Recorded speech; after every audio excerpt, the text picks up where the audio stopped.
अस्सलाम वालेकुम। सब दोस्त कैसे हैं? ठीक है, उम्मीद करता हूँ सब लोग ठीक ही होंगे। तो इससे पहले एक वीडियो आ चुकी है सिलेबस के बारे में, नायब तहसीलदार के बारे में, तो हम उसको लेके चल रहे थे। तो ये हमने पढ़ा था पिछली जो वीडियो है उसमें। आज इसका दूसरा पार्ट है जिसमें हम एक्टिव वॉइस पैसिव वॉइस के बारे में और उसके रूल्स पढ़ेंगे। इस तरह फिर तीसरा, फिर चौथा, फिर पाँचवा इंशाल्लाह हम ये नायब तहसीलदार के पेपर से पहले इंशाल्लाह हम पूरा जो है इसका एक जो सिलेबस है उसको कवर करेंगे। तो मेरी वीडियो को देख के लाइक कर दिया करें, सब्सक्राइब भी कर दिया करें ताकि आपके पास मेरी वीडियोस आती रहें। तो इंग्लिश में इसके अलावा अगर आपने कुछ सीखना है तो कमेंट में बता दिया करें, इंशाल्लाह वही वीडियो में बना दिया करूँगा। तो आज हम स्टार्ट करते हैं एक्टिव वॉइस पैसिव वॉइस। एक बात मैं बता दूँ, एक्टिव वॉइस पैसिव वॉइस तहसीलदार मॉर्निंग के पेपर में 20 से 25 नंबर का पेपर आया था एक्टिव वॉइस पैसिव वॉइस में। इसका मतलब कतई नहीं है कि जस्ट एक्टिव वॉइस और पैसिव वॉइस सिंपल दिए हुए थे, सिंपल भी थे लेकिन वहाँ पे रूल्स एंड रेगुलेशंस भी थे। कुछ रूल्स एंड रेगुलेशन होते हैं जहाँ पे एक्टिव वॉइस नहीं बनता, कहीं पे पैसिव वॉइस नहीं बनता।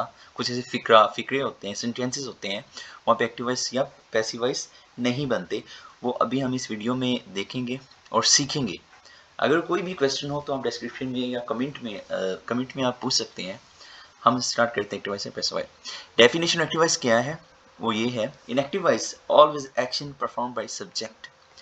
हमेशा एक्टिव वॉइस वो चीज़ होती है जिसमें सब्जेक्ट पहले आता है और ऑब्जेक्ट बाद में आता है। सब्जेक्ट जो होता है वो एक्शन परफॉर्म करता है। एग्जाम्पल है, he is driving a car. इसकी एग्जाम्पल है कि वो कार चला रहा है। In example he is subject while car is object. तो इसमें जो ही है वो सब्जेक्ट है और कार इज ऑब्जेक्ट है। Active voice and passive voice. Definition of passive voice. They always action done by an object.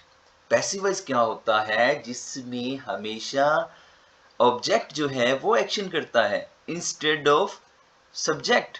उसकी एग्जाम्पल है, जैसा कि हमने पीछे पढ़ा, he is driving a car. अब इसका पैसिव वॉइस क्या बनेगा? जो सब्जेक्ट है वो ऑब्जेक्ट की जगह पे चला जाएगा, ठीक है, और इसका जो बन जाएगा, car is being driven by him. इसमें ऑब्जेक्ट एक्शन परफॉर्म कर रहा है। नीचे डिस्क्रिप्शन में ये है, in above example we can see car is now subject and replace to he. वो कहता है कि हमने अबव एग्जांपल में देखा कि कार जो है वो सब्जेक्ट की जगह पे आ गई, जबकि एक्टिव वॉइस में सब्जेक्ट जो था वो ही था, ठीक है। लेकिन अब सब्जेक्ट पैसिव वॉइस में कार है जो पहले एक्टिव वॉइस में सब्जेक्ट थी, ठीक है। आगे वो कहता है is now subject and replace to he. वो कहता है कार को हमने रिप्लेस किया सब्जेक्ट के साथ, ही के साथ। किसमें? पैसिव वॉइस में। ये बात माइंड में रखिएगा, ठीक है। 50% आपका काम हो जाएगा अगर आप ये दो चीजें माइंड में रख लें तो, कि सब्जेक्ट को कैसे ऑब्जेक्ट में हमने कन्वर्ट करना है। while the he him was subject in previous example now used as object। वो कहता है कि प्रीवियस एग्जाम्पल, पिछली एग्जाम्पल में जो ही था वो सब्जेक्ट था, लेकिन यहाँ पे वो ऑब्जेक्ट बन गया, अपनी जगह उनकी इंटरचेंज हो गई, ठीक है। Active voice passive voice structure. Active voice sentence structure is subject plus verb plus object. ये एक्टिव वॉइस का है। और पैसिव वॉइस का सेंटेंस स्ट्रक्चर क्या है? ऑब्जेक्ट पहले आ जाता है, बी फॉर्म आ जाती है, बी फॉर्म बीइंग आ जाता है कंटिन्यूस के लिए, और वाज वर्ड के लिए वाज आ जाता है, प्रेजेंट के लिए इज आ जाता है, प्लस थर्ड फॉर्म। एक बात माइंड में रखिएगा, पैसिव वॉइस में हमेशा थर्ड फॉर्म लगेगी। पैसिव वॉइस जब भी आप फिक्रा बनाओगे उसमें थर्ड फॉर्म लगेगी। ये तो आप सोचो ही नहीं ना कि कोई और फॉर्म लगेगी। ये तो एक थंब रूल है कि लगनी ही थर्ड फॉर्म है और फिर सब्जेक्ट आ जाएगा। Example, Pakistan won the match, ये एक्टिव वॉइस है, पाकिस्तान वॉन द मैच। इसका पैसिव वॉइस क्या बनेगा? The match was won by Pakistan. तो अब आप कहेंगे वॉन कैसे थर्ड फॉर्म है? भाई विन वॉन वॉन, वॉन ही सेकंड फॉर्म है और वॉन की थर्ड फॉर्म भी वॉन ही है, ठीक है ना। ये आ गई पैसिव वॉइस की example. Rules of active voice and passive voice. Let me one thing mention here.